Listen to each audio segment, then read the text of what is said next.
Warahmatullahi wabarakatuh. Alhamdulillahirrabbilalamin. Alhamdulillah kita bisa bertemu pada kesempatan kali ini untuk yang pertama kalinya bersama podcast Fasya untuk Dunia dari IAIN Samarinda ya Ustadz ya. Iya, Nah, siap. di sini sudah ada Ustadz yang mendampingi saya. Kali ini bersama saya di sini Ustadz Syakur ya. Beliau adalah salah satu dosen di Fakultas Syariah IAIN Samarinda. Nah, untuk tema pertama nih langsung luar biasa dar nih buat teman-teman yang milenial mungkin yang akan melaksanakan pernikahan di bulan Muharram. Ini tema yang sangat menarik karena akan dikupas langsung oleh Ustadz Syakur nih mengenai pandangan masyarakat atau kepercayaan masyarakat yang menganggap tidak boleh ya Ustadz untuk menikah di bulan Muharram dan dalam pandangan Islam seperti apa sih? Nanti akan dibahas langsung oleh Ustadz Syakur. Assalamualaikum warahmatullahi wabarakatuh. Waalaikumsalam. Yang saya hormati host kita juga salah satu dosen tetap di Fakultas Syariah IAIN Samarinda dan beberapa fakultas lain ya, yaitu Ustazah Nur Syamsi. Juga segenap pemirsa serta keluarga besar Fakultas Syariah IAIN Samarinda dan semua warga Samarinda, Kalimantan Timur pada umumnya. Kenapa kita mengambil tema ini? Karena dalam ungkapan para ulama disebutkan afdhalul ulumi ilmul hal. Ilmu yang paling baik itu adalah ilmu yang saat itu sangat urgent untuk diketahui. Oh iya. Jadi kalau kita belum bisa melaksanakan sholat, kemudian sudah tiba waktunya sholat, maka ilmu yang paling utama adalah ilmu tentang sholat. Kalau kita sudah waktunya menikah atau akan segera menikah, maka tentu ilmu yang sangat urgent kita pahami adalah ilmu tentang pernikahan, supaya dalam menjalankan itu tidak ada kesalahan. Begitu pula sekarang momennya adalah momen bulan Muharram. Alhamdulillah kemarin kita sudah bersama-sama mensyukuri nikmat tahun baru kalender Hijriyah 1 Muharram ya. Sekarang alhamdulillah kita sudah berada di bulan Muharram 1442 Hijriyah. Nah, berkaitan dengan tema ini berangkat dari permasalahan sosiologis di tengah masyarakat, terutama dari masyarakat Jawa. Dan kita tahu di Samarinda, di Kalimantan Timur juga banyak masyarakat dari Jawa. Betul. Bahkan kemudian ini tidak menjadi kepercayaan masyarakat Jawa saja. Betul. Ada beberapa daerah lain juga memiliki kepercayaan semacam ini. Yaitu anggapan bahwa bulan Muharram ini bulan panas, disebut dengan bulan Syuro, dengan Suro. Nah, salah satu implikasi dari kepercayaan itu, akhirnya banyak sekali masyarakat yang mengurungkan niatnya untuk menikah di bulan Muharram ini karena khawatir katanya nanti pernikahannya tidak akan berlangsung lama, atau pernikahannya nanti tidak akan sukses, akan ribut terus, tidak bahagia, tidak tercapai tujuan sakinah, mawaddah, rahmah, apalagi baiti jannati. Bahkan ada beberapa yang masih memegang kepercayaan ini dengan erat. Tokoh masyarakat itu tidak akan mau hadir, bahkan menggerakkan masyarakat untuk tidak hadir kalau ada yang nekat melaksanakan pernikahan di bulan Muharram ini. Hanya saja kemudian yang kasihan ya orang-orang yang biasanya menikahkan. Penghulu akhirnya ya agak sepi saat ini untuk menikahkan.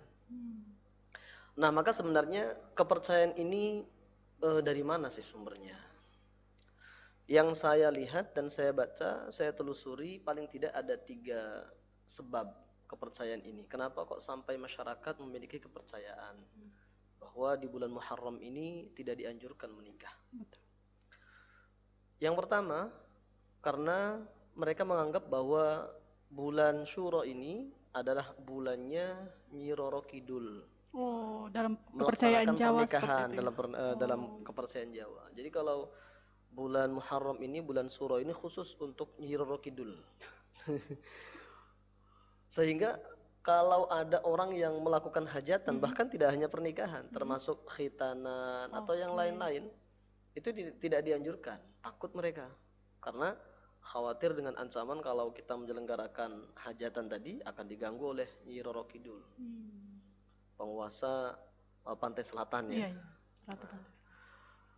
Kemudian yang kedua, ada yang meyakini bahwa bulan Muharram ini adalah bulan yang sakral, yang hanya pantas dipakai melaksanakan kegiatan hajatan dan seterusnya untuk para raja saja, para raja dan keturunannya, pangeran-pangeran.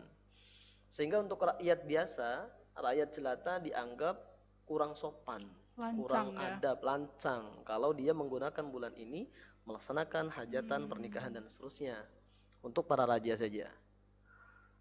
Kemudian yang ketiga, ada juga yang mempercayai, yaitu dari golongan dari dulu nenek moyang kita yang beragama Hindu, bahwa kalau di bulan Muharram ini, di bulan Syuro ini nanti ada Betara Kala. Betara Kala itu dewa yang dipercaya nanti akan membagikan nasib sial kepada mereka-mereka yang akan melaksanakan hajatan, kegiatan di bulan Muharram ini. Nah, dari akumulasi kepercayaan itulah akhirnya muncul sebuah kepercayaan dan tradisi bahwa kalau sudah bulan Muharram, stop semua kaitannya yang berkaitan dengan hajatan. Tapi sebenarnya ada makna dan hikmah lain di balik itu. Yaitu ada sebagian yang menyatakan bahwa kenapa di bulan Muharram ini kita tidak menyelenggarakan hajatan dan seterusnya. Karena bulan Muharram ini difokuskan untuk ibadah. Difokuskan untuk ibadah, menata hati, menghadap Allah Subhanahu wa Ta'ala, sehingga mengurangi kegiatan-kegiatan yang sifatnya duniawi. Tapi menikah kan juga ibadah, Ustadz. Betul. Tetapi proses untuk menuju itu harus mengumpulkan banyak uang, kemudian persiapan fitting bajunya, hal yang menyebarkan sifatnya undangannya, duniawi ya. yang proses menuju itu, ini kan membutuhkan banyak waktu, sehingga kemudian waktu kita malah tidak ke ibadah, ibadah dalam arti mahdoh, ibadah seperti sholat dan seterusnya. Maka sebagian orang juga menyatakan bahwa bulan Muharram ini bulan perenungan diri, bulan muhasabah, bulan introspeksi, bulan lebih mendekatkan kepada Allah dengan ibadah-ibadah yang sifatnya mahdoh. Maka yang seperti itu dijauhi lebih dulu. Ada yang seperti itu. Kalau begitu bagus ya. Kalau misalnya kalau pemikirannya seperti itu. Tetapi yang perlu kita kritisi ya tidak boleh juga kemudian sampai menjadi sebuah keyakinan bahwa nanti kalau menikah di bulan Muharram ini akan sial, mendatangkan bala. Nah ini. Nah maka kemudian di dalam pandangan Islam seperti apa? Kalau dalam pandangan Islam justru bulan Muharram ini adalah bulan yang mulia. Seperti Allah sebutkan di dalam surah At-Taubah ayat 36 ya. A'udzubillahi minasyaitonirrajim. Inna iddatash syuhuri 'indallahi 12 syahran fi kitabillah yauma khalaqas samawati wal arda minha arba'atun hurum. Jadi sejak dulu Allah menciptakan langit dan bumi, 1 tahun itu sudah 12 bulan. Kenapa Allah sampaikan ini? Karena dalam sejarahnya ada beberapa kaum yang berupaya untuk menambah jadi 13 bulannya itu, tapi tetap tidak berhasil karena tidak sesuai dengan realita.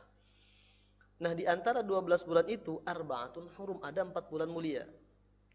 Isinya apa? Baginda Rasul menjelaskan dalam hadis yang diceritakan dari sahabat Abu Bakrah radhiyallahu an, riwayat Imam Bukhari dan Muslim, muttafaq alaih.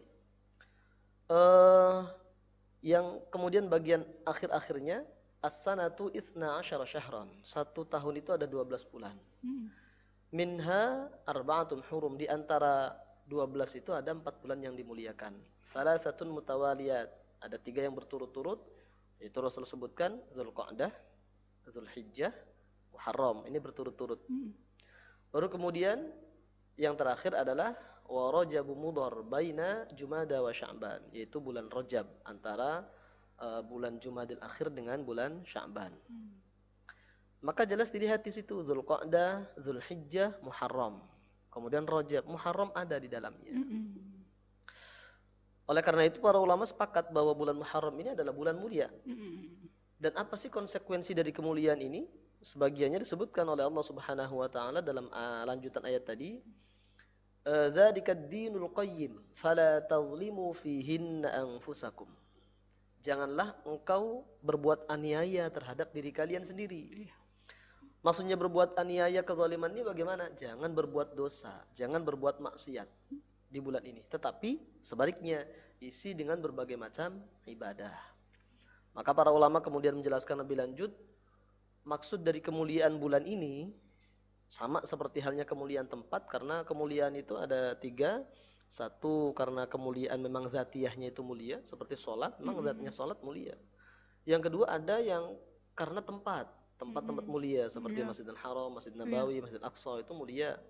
Kemudian ada yang kemuliaan waktu, termasuk bulan Muharram. Maka kalau kita melakukan ibadah di bulan Muharram atau di bulan mulia-mulia itu, maka tentu lebih dilipat gandakan pahalanya oleh Allah Subhanahu wa taala dibandingkan bulan-bulan lain selain bulan 4 itu, dan tentu saja selain Ramadan. Kalau ada orang bertanya, kok Ramadan tidak ada di situ? Hanya 4 saja, enggak ada Ramadan. Ramadan dia adalah sayyidus syuhur. Dia di atasnya 4 itu.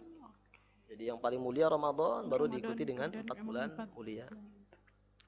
Nah, yang maksud fala tadlimu, sebaliknya kalau kita melakukan kemaksiatan di bulan Muharram ini atau di 4 bulan mulia lainnya, maka dosa kita pun akan dilipat gandakan oleh Allah Subhanahu wa taala. Itulah konsekuensi dari kemuliaan waktu atau tempat. Kalau kita isi dengan ibadah, pahala akan dilipat gandakan. Kalau diisi dengan maksiat, dosanya pun juga dilipat gandakan. Mencuri di Samarinda dengan mencuri di Masjidil Haram, meskipun mungkin jumlahnya sama nominalnya, tetapi lebih besar dosanya mencuri di Masjidil Haram. Karena kemuliaan tempat, dan kalau kita mencuri bermaksiat di situ sudah dianggap mencederai kemuliaan dari tempat, yaitu Masjidil Haram.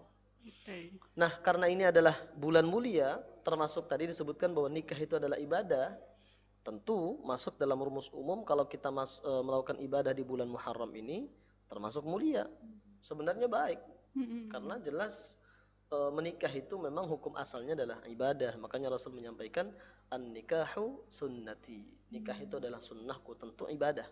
Meskipun nanti dalam perkembangannya ada beberapa hukum. Ada bahkan menikah itu hukumnya haram, ada yang hukumnya sunnah, ada yang hukumnya wajib, ada juga yang hukumnya makruh, ada. Tapi hukum asalnya adalah sunnah. Oleh karena itu, para ulama menyampaikan sebenarnya menikah di bulan Muharram ini, ya yang lebih diperhatikan adalah asbab zahirahnya. Jadi kalau kita sudah punya azam, kemudian kita melihat, ini kayaknya waktu yang pas, ini adalah bulan Muharram. Maksudnya waktu yang pas itu dilihat dari berbagai macam sudut pandang. Kekuatan finansialnya, di bulan itu sudah ada. Kemudian mungkin potensi kehadiran orang-orang yang kita undang di bulan itu mungkin masih agak kosong kegiatan, sehingga potensi kedatangan orang itu akan banyak. Atau kemudian faktor-faktor lain. Makanya dalam Islam, kalau kita mau melakukan sesuatu, salah satu hal yang harus dilihat, tentu saja sebelum kita berdoa tawakal kepada Allah, ya tentu ikhtiar zahirnya, asbab zahirahnya.